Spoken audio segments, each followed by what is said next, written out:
ये uniform magnetic field है, यहाँ एक कॉइल रख दी, ये इसका एक्सिस है, लेंथ है इसकी L और विड्थ है इसकी B, और कॉइल का नॉर्मल जो है वो मैग्नेटिक फील्ड के साथ थीटा एंगल बना रहा है, इसमें इलेक्ट्रिक करंट पास करा I, ऐसे आ जाएगा। तो करंट से होगा क्या, जरा समझने की कोशिश करिए। ये टॉपिक हम पढ़ चुके हैं कि भैया जब भी current carrying conductor magnetic field के अंदर प्रेजेंट होता है तो उस पर क्या लगती है, फोर्स। कितनी लगती है, ILB sin थीटा। और इस फोर्स की डायरेक्शन निकालते हैं फ्लेमिंग के लेफ्ट हैंड रूल से। जब दोनों वायर में आमने सामने आने वाली जो साइड्स हैं इस कॉइल की, इनमें करंट की डायरेक्शन कैसी है, सेम या ऑपोजिट? जब डायरेक्शन ऑपोजिट है तो इन पे जो फोर्स लगेगी वो सेम डायरेक्शन में लगेगी, ऑपोजिट में लगेगी? मतलब एक पे फॉरवर्ड लगेगी तो एक पे बैकवर्ड लगेगी। कॉपी दिखाओ। ये एक कॉइल है, ये एक साइड है, ये दूसरी साइड है, इसमें करंट ऊपर जा रहा है तो इसमें करंट नीचे आ रहा है। ये अगर इस पे फोर्स लग रही है फॉरवर्ड तो इस पे कैसे लगेगी, बैकवर्ड। तो ये रोटेट होगा नहीं होगा? जिस फोर्स का टर्निंग इफेक्ट आता है, क्या जो फोर्स का टर्निंग इफेक्ट होता है क्या उसे टॉर्क कहते हैं? तो इस कॉइल पे टॉर्क लगेगा, वो टॉर्क कितना होगा वही फाइंड आउट करना है। उठ क्या हो जरा, रख दो इसको वहीं। ये बच्चा है, देखो बच्चा नहीं है वैसे तो बड़ा है। देखो इधर फोर्स लगाऊं तो घूम रहा है, नहीं घूम रहा? सिंगल भी लगाऊं तब भी घूम रहा है। अब मैं तो कर रहा हूँ दोनों लगा रहा हूँ, इस साइड से इसको पुल कर रहा है, पुल बैक, इससे पुश कर रहा है फॉरवर्ड साइड डायरेक्शन में।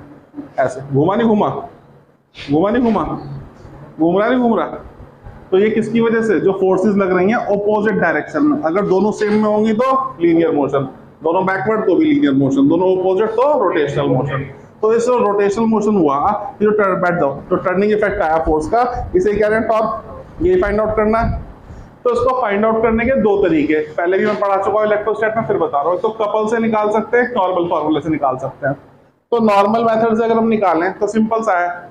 टॉर्क की खास बात होती है, क्या खास बात होती है टॉर्क की, कि जो एंटी क्लॉकवाइज टॉर्क होता है उसको पॉजिटिव कंसीडर किया जाता है, और जो क्लॉकवाइज होता है उसको नेगेटिव कंसीडर किया जाता है। तो या तो मैं एक काम करूं, दोनों का सेंस ऑफ रोटेशन सेम है, बॉडी एक ही डायरेक्शन में घूम रही है, तो एक साइड पे टॉर्क अगर टाउ बनाया, दूसरे पे टाउ 2 आया, तो नेट टॉर्क कितना हो जाएगा, ऐसे निकाल सकते हैं। टॉर्क का formula force into perpendicular distance from the axis of rotation, ये लास्ट वाला वर्ड इंपॉर्टेंट है, from the axis of rotation. और ये जो डॉटेड लाइन मैंने बनाई है ये क्या है, एक्सिस ऑफ द कॉइल, ये यही है हमारा एक्सिस ऑफ रोटेशन है। समझ रहे हो बात को? तो यहां से डिस्टेंस चाहिए, यहां से ये, समझ रहे हो बात को? या तो ये ले लो, तो क्या होगा, पहले वाले टॉर्क के लिए फोर्स कितनी हो गई, ILB, है ना, ILB sin theta into distance from the axis of rotation. पूरी विड्थ B है, तो यहां से मिड पॉइंट से एक्सिस से कितनी होगी, तो ये कितना हो गया, ये पहला वाला टॉर्क। दूसरे वाले के लिए फिर से ILB sin theta into B/2, ये फोर्स हो गई, ये डिस्टेंस हो गया, टोटल टॉर्क आ गया। बात समझ में आ रही है? काम खत्म हो गया, ये सब कॉमन आ जाएगा।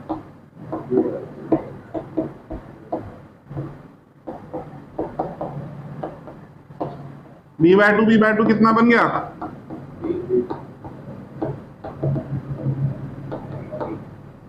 अब ये लेंथ इंटू ब्रेड्थ क्या होता है, एरिया।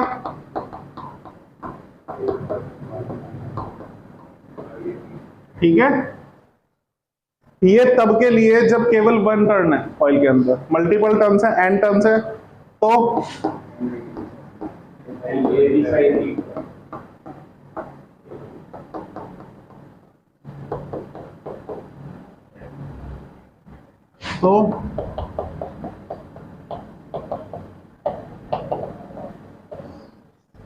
NIA कल बताया था मैग्नेटिक डाइपोल मोमेंट होता है, तो इसको मैं लिख सकता हूं MB sin थीटा।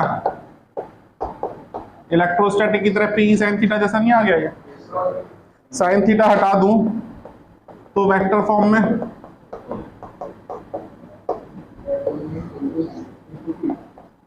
समझ आई बात, नहीं आई? छापो, फिर दूसरे तरीके से बताएंगे। Perpendicular to the plane of magnetic moment and magnetic field.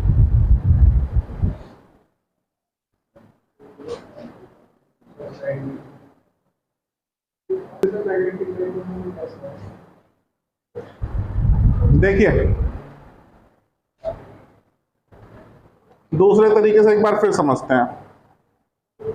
एक टर्म यूज होती है, हालांकि इलेक्ट्रोस्टैटिक्स में जब मैंने कराया था ये आपको टॉर्क निकलवाया था तब भी बताया था, फिर बता देता हूं एक बार। एक टर्म होती है कपल।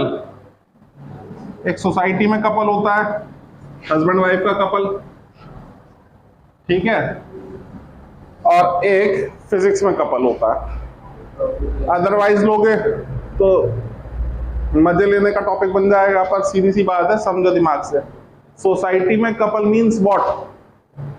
जो मानसिक रूप से विकृत हैं वो तो ये कहते हैं, जो फेमिनिस्ट हैं, मेल्स आर इंफीरियर, है ना, और जो कुल मिलाकर के पुरुष प्रधान सोसाइटी है उसके अकॉर्डिंग फीमेल्स आर इंफीरियर। लेकिन समझदार इंसान की नजर में बोथ आर इक्वल, एक के भी बिना गाड़ी चलने वाली नहीं। तो both are equally important. Physics की लैंग्वेज में कहें तो दोनों का मैग्नीट्यूड सेम है, बस डायरेक्शन अपोजिट है। ऐसे ही यहाँ पे भी कपल होता है, दो फोर्सेस अगर मैग्नीट्यूड में इक्वल हैं लेकिन डायरेक्शन में अपोजिट है उसको हम बोलते हैं कपल। यहाँ भी जो दोनों फोर्सेस लगेंगी वो मैग्नीट्यूड में सेम होंगी, लेकिन एक फॉरवर्ड लगेगी एक बैकवर्ड लगेगी, तो ये भी क्या क्रिएट कर रहा है? कपल। और कपल के केस में जब टॉर्क निकालना हो तो फॉर्मूले को थोड़ा सा चेंज कर देते हैं, मेहनत थोड़ी कम हो जाती है। कैसे? कपल के केस में फॉर्मूला हो जाता है आइदर फोर्स, दोनों इक्वल है तो कोई सी भी ले लो, into perpendicular distance between them. कोई भी एक फोर्स लेकर के निकाल दो, लेकिन कपल के केस में ही होगा, ऐसा ध्यान रखना, हर जगह नहीं होगा। तो फोर्स कितनी है? दोनों में से कोई सी भी ले लो, ILB sin थीटा, और दोनों के बीच में डिस्टेंस कितना है?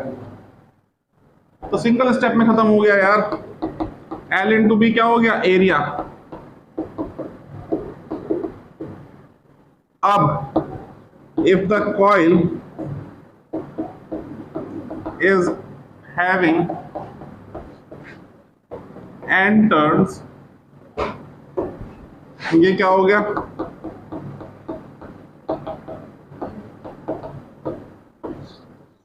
NIA को हम कहते हैं magnetic dipole moment, capital M से डिनोट करते हैं। तो फिर से फॉर्मूला क्या बन गया? साइन थीटा हटा करके लिख सकते हैं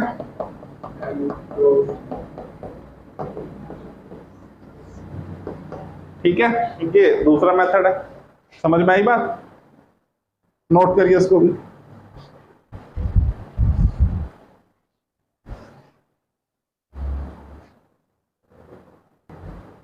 मजे मत लो, आगे देखो क्या होगा।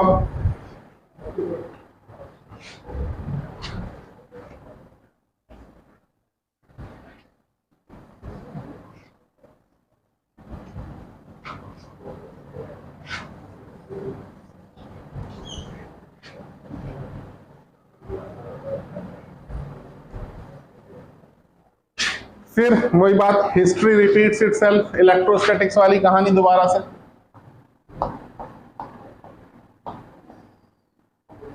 याद आ रहा है कुछ?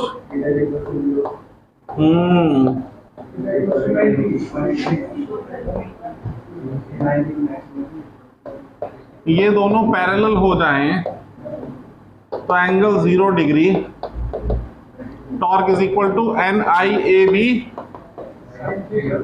बच्चों को याद नहीं होता, फंडे निकाल लेते हैं इसमें भी, बीना ऐसे याद कर लेते हैं। थीटा 0 है तो ये क्या हो जाएगा? साइन 0 की वैल्यू 0, तो टॉर्क हो गया 0। इसको बोलते हैं स्टेबल इक्विलिब्रियम। बहुत पूछा जाता है बेहिसाब, ठीक है। कारण पोटेंशियल एनर्जी इस केस में मिनिमम होती है। फिर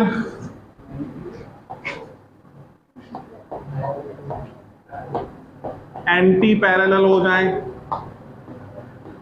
180 डिग्री, NIAB साइन 180 की वैल्यू, शाबाश, इसको बोलेंगे unstable equilibrium, potential energy maximum. हाँ, इसे भी याद आ गया, क्या बात है, शाबाश। परपेंडिकुलर हो जाए तो थीटा इज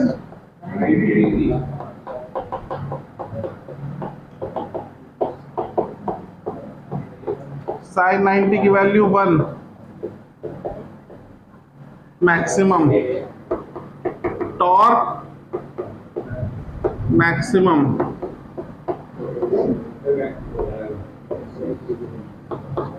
इंपॉर्टेंट है, बहुत बार पूछा गया, कॉपी में और दिमाग में दोनों जगह छाप लो।